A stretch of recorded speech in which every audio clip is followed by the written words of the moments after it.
All right, 1683, the Siege of Vienna.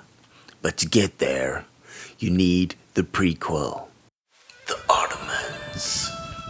They start as a random goat warrior psychos in Anatolia. Next thing you know, they're rolling across 3 continents. They grab Constantinople in 1453, rename it Istanbul, build an empire with janissaries, sultans with hats so big they look like parade floats, and cannons the size of trucks. Allahu Akbar, Allah. The Habsburgs. Totally different vibe. These people didn't conquer anything. They married their way into power. It's the original Tinder strategy. Swipe right on every royal family in Europe until you own half the continent. Spain, married in. Burgundy, married in. Cousins marrying cousins until everyone looks like a Picasso painting. That's your Holy Roman Empire.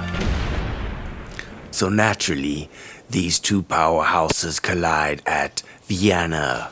The Ottomans show up in 1529 for round 1, first siege of Vienna. They drag their giant cannons through the mud, try to blast through walls, but it rains, everything floods, their army starves, morale collapses. They shuffle home like a drunk guy leaving a bar at 4 a.m. Vienna survives, but barely. Fast forward a century and a half, 1683. The Ottomans want a rematch. They march with 150,000 soldiers, the medieval equivalent of Coachella. But instead of Molly and EDM, it's scimitars and plague.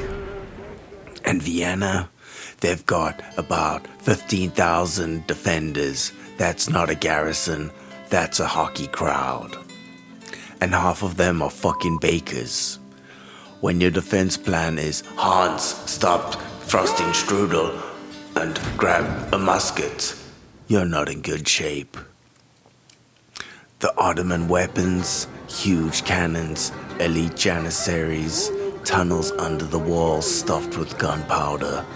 They even drag cooks along with the army, who eventually have to fight. Imagine starving soldiers screaming, and the cooks are fighting over if they should put cinnamon on the lamb meat or not. The Ottomans thought psychology would do the job. Siege warfare was basically medieval therapy. We're gonna sit outside your house until you lose your mind and open the door.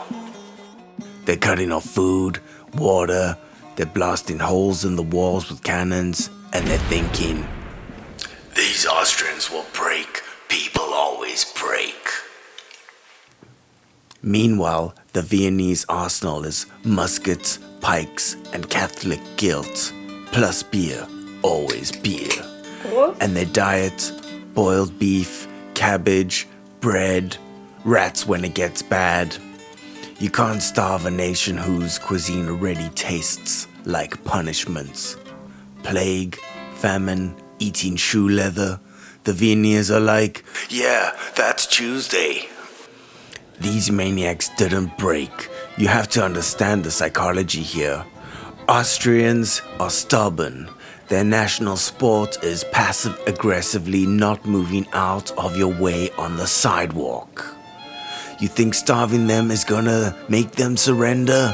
No. These people will die at the dinner table with a straight face before letting someone else decorate their architecture. At one point, they start to throw bread at people. Bread! Grenades made of bread. And somehow, bread works better than Ottoman's 12-ton cannons. Congratulations, you spent decades building huge artillery, and a baguette stops you. That's history laughing at you, and it's personal. Religion O. Both sides are pretending it's holy. The Ottomans call it jihad, spreading the faith. They rock up and send a letter and say, "Convert to Islam, or maybe you won't die." Well, hell of an offer. But let's be real. This is about land, taxing peasants, and bragging rights. God is just the world's first real estate agent. Location, location, location. So the Ottomans set up shop, starve the city, blow up walls. The Viennese bakers, who are like Navy SEALs here, are literally underground, listening for Ottoman shovels, digging counter tunnels, and blowing people up. They went from kneading dough to kneading corpses. And Vienna is hanging on by a thread until King Jan Sobieski of Poland gets the call. Now, Sobieski could have ignored it. Poland had its own problems, but he's a Catholic king. He's got the ego. And honestly, he sees this as the Super Bowl of Christianity. He wants to be the guy remembered forever as the dude who saved Europe. So he marches his army across the continent, links with the Holy Roman forces, and brings his best cosplay option, the winged hussars. These maniacs strap giant metal wings to their armor, so they roar like demonic bees when they charge. Imagine being an Ottoman soldier, starving for 2 months, your buddy just died yesterday, and suddenly 30,000 flying Catholic furries on horses are screaming at you. That's not war, that's a panic attack with hooves. The Ottomans break instantly. These are the guys who terrified Europe for centuries, now sprinting away like someone turned the lights on at an orgy. They abandon camp so fast the Viennese are eating Ottoman breakfast the next morning. And then comes the petty part. The bakers invent the croissants, crescent-shaped like the Ottoman flag, a flaky pastry as a middle finger. "Oh, you tried to kill us? Cool. Now we're going to eat your flag with jam." And the coffee? The Ottomans left sacks of it behind, and Vienna goes, "What? This is the black sludge? Oh wait, it's amazing. Let's invent cafes and spend 300 years judging people over lattes." So here's the moral. The Ottomans, never the same again. Aura shattered. The Habsburgs, they become the big Central European landlords. Vienna, coffee, croissants, smugness.